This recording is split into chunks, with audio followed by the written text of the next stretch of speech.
Bonjour, je suis Emmanuel Chestelière et j'habite à Lille, la capitale des Flandres. Et je suis traducteur littéraire depuis maintenant un peu plus de 10 ans.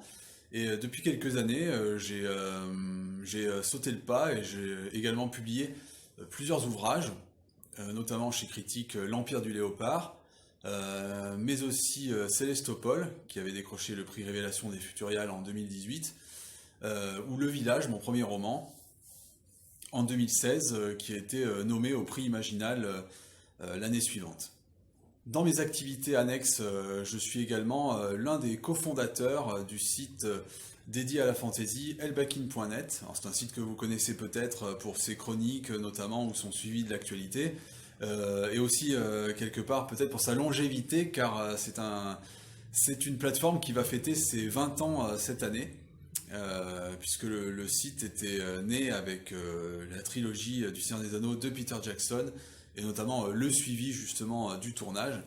Donc mine de rien, ça commence à remonter. Le Seigneur des Anneaux, qui est d'ailleurs l'une de mes deux références avec Dune, c'est les deux ouvrages avec lesquels j'ai grandi à l'adolescence et qui ont un peu façonné justement mon imaginaire, même si j'ai énormément lu, que ce soit pour le site ou pour le plaisir bien sûr, avec évidemment une grande part accordée à la fantaisie, même si j'essaye toujours de prendre des chemins de traverse pour ne pas rester coincé dans un seul style littéraire. L'envie d'écrire m'est venue en fait assez tôt. C'est quelque chose que j'ai mis de côté avec les études, le travail, donc la traduction, parce que la traduction c'est un métier à plein temps. Et voilà, mais c'est vrai qu'au bout d'un moment, ça me titillait toujours. Et c'est vrai qu'à force de retranscrire les histoires des autres, on a aussi envie de proposer les siennes aux lectrices et aux lecteurs. C'est ce que j'essaye de faire maintenant depuis quelques années. Et pour l'instant, ça se passe plutôt bien. Donc j'espère que ça continuera avec la piste des cendres.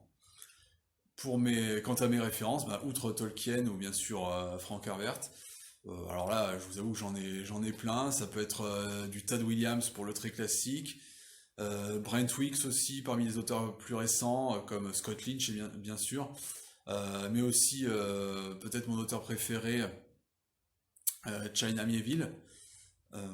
Voilà, enfin des auteurs pas forcément parfois à la croisée des genres, car moi-même en fait j'ai lu beaucoup de fantasy, on va dire épique.